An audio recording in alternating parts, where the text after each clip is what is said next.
राधे राधे। सभी भक्तगणों को जय श्री कृष्णा, राधे राधे।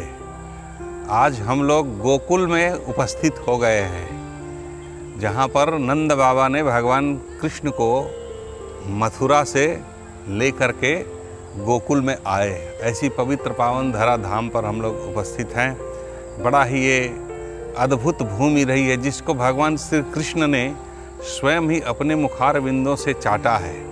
यहाँ की मिट्टी को स्वयं भगवान ने अपने मुख में रखा है और ये बड़ा ही पवित्र पावन स्थल है। यहाँ का गोकुल का अपने आप में बहुत ही अद्भुत महत्व है, क्योंकि नंद बाबा ने यमुना जी को पार करते हुए जब लेकर के वो चले थे तो यमुना का जल जो है क्रमशः ऊपर की तरफ बढ़ता गया, और जब तक से श्री हरि नारायण के भगवान कृष्ण के चरणों का यमुना ने जो स्पर्श नहीं कर लिया, तब तक जो है यमुना का जल बढ़ता रहा। और जैसे ही उनके बाल रूप का नंद बाबा ने उनको सिर पर लेकर के यमुना के जल में जैसे जैसे जाते हैं, वैसे वैसे यमुना ऊपर की तरफ बढ़ने लगती हैं। और पीछे जो है शेषावतार नाग जो है, उनको इतनी अंधियारी रात में वहाँ पर जो है उनको छतरी का कार्य कर रहे थे।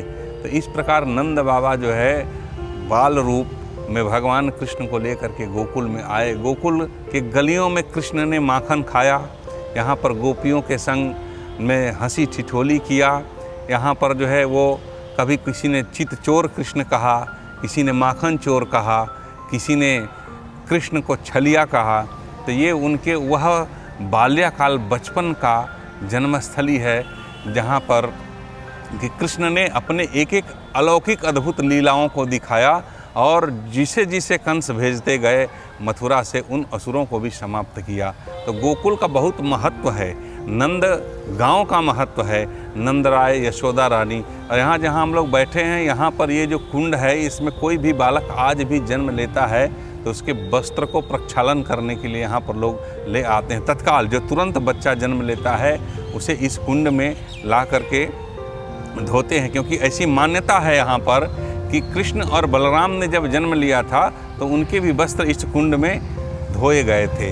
तो ऐसी ये जो धरा धाम है यहाँ गोकुल का, गोकुल के बहुत ही अलग अलग जगहों का अलग अलग गलियों का महत्व है। तो यहाँ पर बाल रूप में जब वह मथुरा से कारागार से होते हुए वासुदेव जी नंद बाबा के घर ला करके उनको जो है उन्होंने छोड़ा इस समय, तो इसका बड़ा ही अलग अद्भुत और आनंद है। उनके घर पे छोड़ा और जो कन्या जन्म ली थी उस कन्या को ले करके चले गए, जो बाद में विंध्यवासिनी के रूप में उनको आज पूरी दुनिया जो है पूजती है।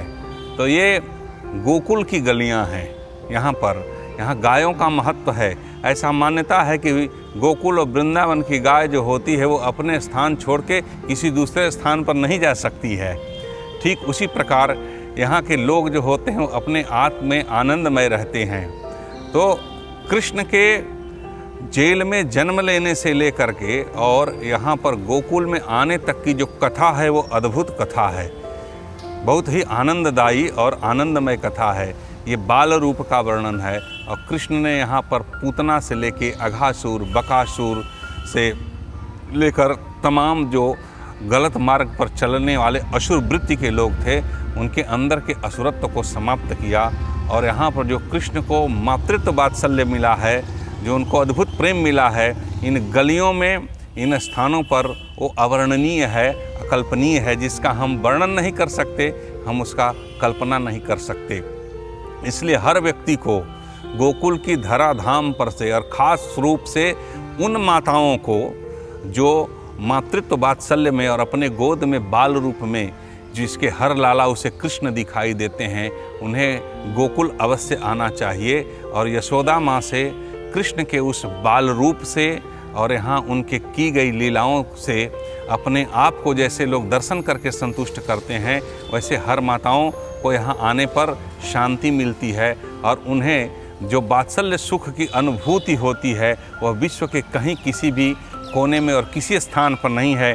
क्योंकि एक रूप से अगर देखा जाए तो गोकुल बालकों के लिए और ख़ास तौर से शिशु के लिए और माताओं के लिए यह मातृत्व वात्सल्य बालक का वह धाम है, वह स्थान है जहाँ एक दूसरे को प्राप्त करने के बाद में हर विश्व की माताएं, हर नारी चाहेगी कि उसके गोद में कृष्ण जैसा बालक हो, उसे कृष्ण के जैसा अद्भुत बालक प्राप्त हो और उसका जीवन साकार हो। तो जिस किसी भी माता को अपने पुत्र से के प्रति जो समर्पण का भाव है, जो लगाव होता है, याद रहे हर माता को उसका पुत्र कृष्ण रूप ही दिखता है। ये वही धराधाम है जो कन्हैया बन कर के कृष्ण ने इन गलियों में चला और आज तक अभी कृष्ण का नाम युग युगांतर तक लोग लेते हैं और हर माताएं अपने पुत्र को लाला के रूप में, कृष्ण के रूप में याद करती है और उन्हें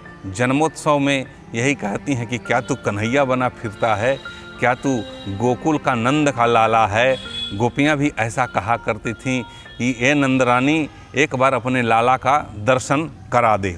और सबसे बड़ी चीज़ जो है, एक बात मैं और आपको बताता हूँ कि एक बार भगवान कृष्ण जब राधा जी को मिले नहीं, जब बाल्यावस्था से कृष्ण बड़े हुए तो राधा जी को जब नहीं मिले तो राधिका जी ने कहा, ऐसे बड़ा सुंदर भाव प्रकट किया कि जो राधा है वो नंद के द्वार पर अपना प्राण दे देगी, नहीं तो जल्द मुझे तुरंत कृष्ण के दर्शन कराओ। तो पहला अनशन जो हुआ नंद बाबा के द्वार पर तो करने वाली राधिका जी थी। उन्होंने कहा कि राधिका जी हैं तो जी हैं सखी, नहीं तो मरिए नंद के द्वारे। तो वो नंद के द्वार पर जा कर के उन्होंने ऐसा कहा और कृष्ण को दर्शन देना पड़ा। तो यहाँ का बहुत अद्भुत महत्व है। यहाँ के यमुना के तट का किनारा, कृष्ण का कदम पर बंसी का बजाना, गोपियों का मिलन और यहाँ पर मातृत्व वात्सल्यता, बाल रूप कृष्ण का दर्शन और सखाओं के संग में घूम करके माखन चोर चित चोर का एक अद्भुत आनंद है। और ऐसे ही ये गोकुल का धराधाम तब भी, आज भी और आने वाले समय में भी युग युगांतर तक हर माताओं के लिए वात्सल्य प्रेम का और मातृत्व का जो स्नेह है वो गोकुल के गलियों में, यहाँ के हर एक एक कण कण में, एक एक श्वास में दिखाई देता है। हर माँ अपने बच्चे को गोद में लेकर के प्रेम करती है। यह प्रेम का नगर है और वात्सल्य प्रेम यहाँ पर आने के बाद स्वतः ही जागृत हो जाता है, ऐसी मान्यता है। नमस्कार।